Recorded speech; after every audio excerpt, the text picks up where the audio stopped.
అలాంటి వాళ్ళని అవసరమైతే చెరసాలకు తోలాలనేది నా ప్రభుత్వ విధానం.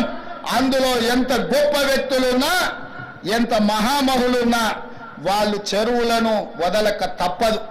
అందుకే ఈ వేదిక మీద నుంచి గొప్ప వ్యక్తులకు నేను విజ్ఞప్తి చేస్తున్నా, అయ్యా ఆక్రమించుకున్న చెరువులను మీరే వదలండి, గౌరవంగా పక్కకు తప్పుకోండి, నీటిపారుదల శాఖకు అప్పగించండి, మీకేం కావాలనో పోయి దూరంగా కట్టుకోండి, లేకపోతే ఉన్న పలంగా నేల మట్టం కూలుతాయి, కూలగొట్టే బాధ్యత నేను తీసుకుంటా. ఇవాళ ఎఫ్టీఎల్లో కానీ బఫర్ జోన్లో కానీ నాలాలలో అక్రమంగా నిర్మాణాలు ఏవైతే ఉన్నాయో వాటన్నిటినీ నిరభ్యంతరంగా మేము తొలగిస్తాం.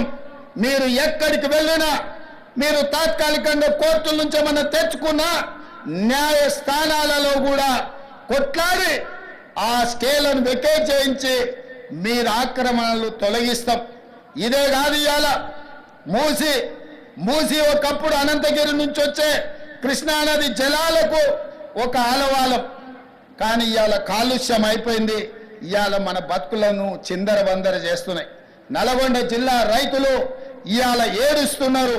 హైదరాబాదు నగరంలో నుంచి వచ్చిన కాలుష్యం నల్గొండ ప్రజలకు చేరుతుంది.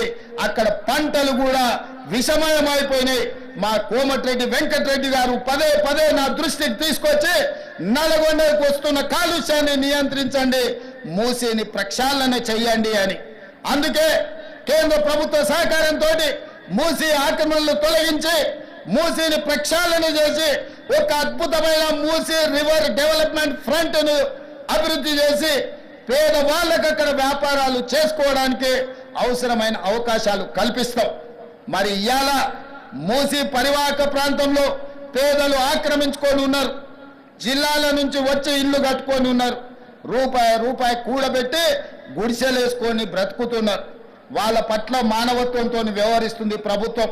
మూసి నాలలో ఉన్న శాశ్వత నివాసదారులు ఎవరైతే ఉన్నారో వాళ్ళందరికీ డబుల్ బెడ్రూమ్ ఇల్లు ఇచ్చే బాధ్యత ఈ రాష్ట్ర ప్రభుత్వం తీసుకుంటుంది. దాదాపుగా 11,000 మంది అక్కడ ఇల్లు ఉన్నాయి.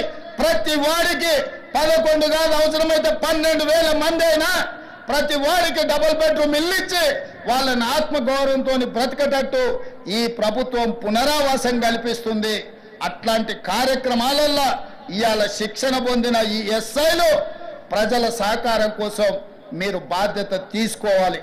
అదేవిధంగా ఎక్కడైతే ఆక్రమించుకున్నారో మూసీలు, ఎఫ్టీఏలు, బఫర్ జోన్ నాలాలో ఉన్న వాళ్ళు తొలగించండి. ప్రభుత్వ భూముల్లో లేకపోతే ప్రైవేట్ భూముల్లో అనుమతి లేకుండా కట్టుకున్న వాళ్లకు వాళ్ళని ఏదైనా రెగ్యులరైజ్ చేయడానికి స్కీమ్ ఉంది, కానీ ఎఫ్టీఎల్, బఫర్ జోన్ నాలాల వాటికి రెగ్యులరైజేషన్ స్కీమ్ లేదు. ఇవ్వాలి, కాకపోతే రేపైనా వాటిని తప్పకుండా తొలగిస్తాం, వాళ్ళ పట్ల కఠినంగా వ్యవహరిస్తాం. మీ అందరికీ నా విజ్ఞప్తి ఒక్కటే, రేపటి నుండి ప్రజల దగ్గరికి వెళ్తున్నారు. తెలంగాణ ప్రజలకు విశ్వాసం, నమ్మకం కలిగించండి.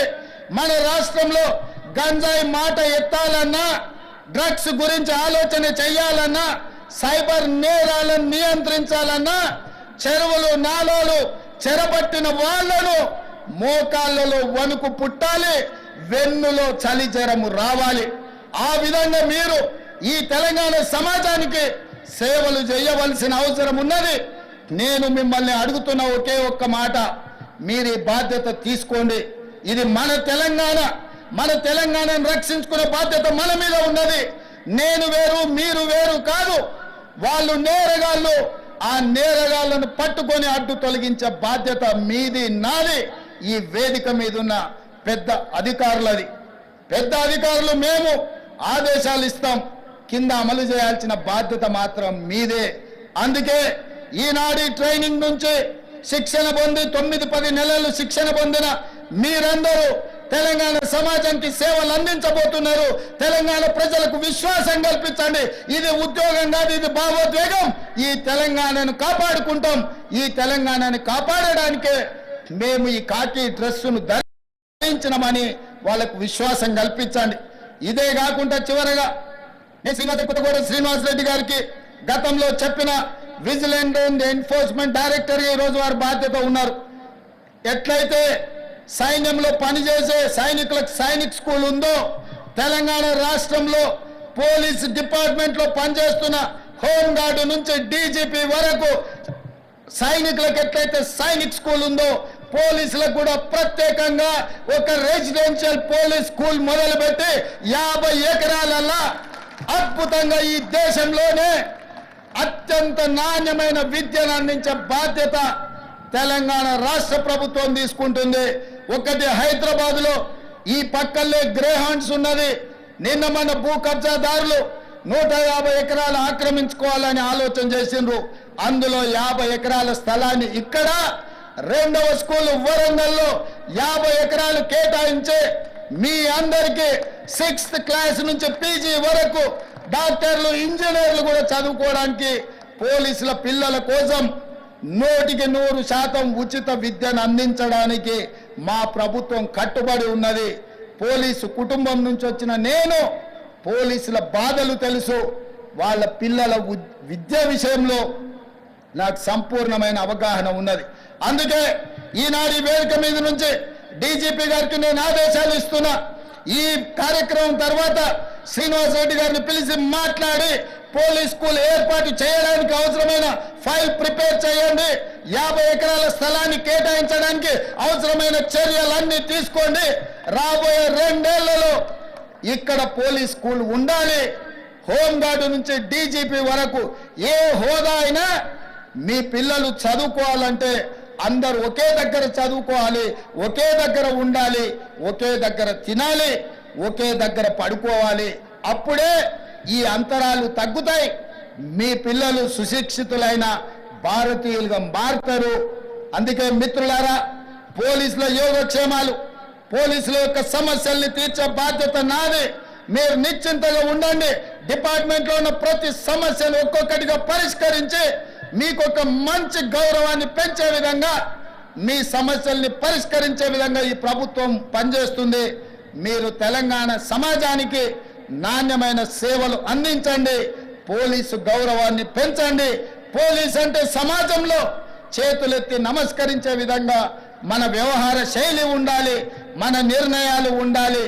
మధ్యలో అక్కడక్కడ టీవీలలో సినిమాలలో చెప్తుంటారు ఫ్రెండ్లీ పోలీసింగ్ ఉండాలని.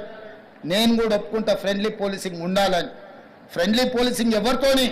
క్రిమినల్స్తో ఫ్రెండ్లీ పోలీసింగ్ కాదు. బాధితులతోని, సమస్యల మీద కష్టాలలో కన్నీళ్లతో పోలీస్ స్టేషన్లకు వచ్చిన వాళ్ళతోని ఫ్రెండ్లీ పోలీసింగ్ ఉండాలి తప్ప క్రిమినల్స్ తోని కాదు. క్రిమినల్స్ పట్ల కఠినంగా వ్యవహరించండి, బాధితుల పట్ల కారుణ్యంతో వ్యవహరించండి. కాస్మెటిక్ పోలీసింగ్ కాదు, కాంక్రీటివ్ పోలీసింగ్ ని చేయండి. కాస్మెటిక్ పోలీసింగ్ తోని సమస్యలు పరిష్కారం కావు. కాంక్రీట్ పోలీసింగ్ చేయండి. శాంతి భద్రతలను కాపాడండి. శాంతి భద్రతలు ఉన్నప్పుడే ఈ రాష్ట్రంలో పెట్టుబడులు వస్తాయి. పెట్టుబడులు వస్తేనే నిరుద్యోగ యువతి యువకులకు ఉద్యోగ ఉపాధి అవకాశాలు వస్తాయి. తెలంగాణ రాష్ట్రమే ఈ దేశానికి ఒక మోడల్గా కావాలి. నిన్న సైబర్ నేరాలలో దేశంలోనే ఒక ఆదర్శంగా తెలంగాణ రాష్ట్రం ఉందని కేంద్ర హోంశాఖ మంత్రి అమిత్ షా గారు తెలంగాణ రాష్ట్రానికి రివార్డు ఇవ్వడం జరిగింది. ఆ శాఖను కూడా మనస్ఫూర్తిగా అభినందిస్తూ ఇంత మంచి కార్యక్రమాన్ని ఏర్పాటు చేసి ఇందులో మిమ్మల్ని అందరినీ కలుసుకొని రేపటి భవిష్యత్తు గురించి చర్చించుకోవడానికి అవకాశం కల్పించిన ప్రతి ఒక్క సిబ్బందికి, ఈ కార్యక్రమంలో పాల్గొన్న ప్రజాప్రతినిధులు, స్థానిక ఎంపీ విశ్వేశ్వరరెడ్డి గారు, ఎమ్మెల్సీ మహేందర్ రెడ్డి గారు, అదేవిధంగా స్థానిక ఎమ్మెల్యే ప్రకాష్ గౌడ్ గారు, అదేవిధంగా డీజీపీ గారు, ఇతర ప్రజా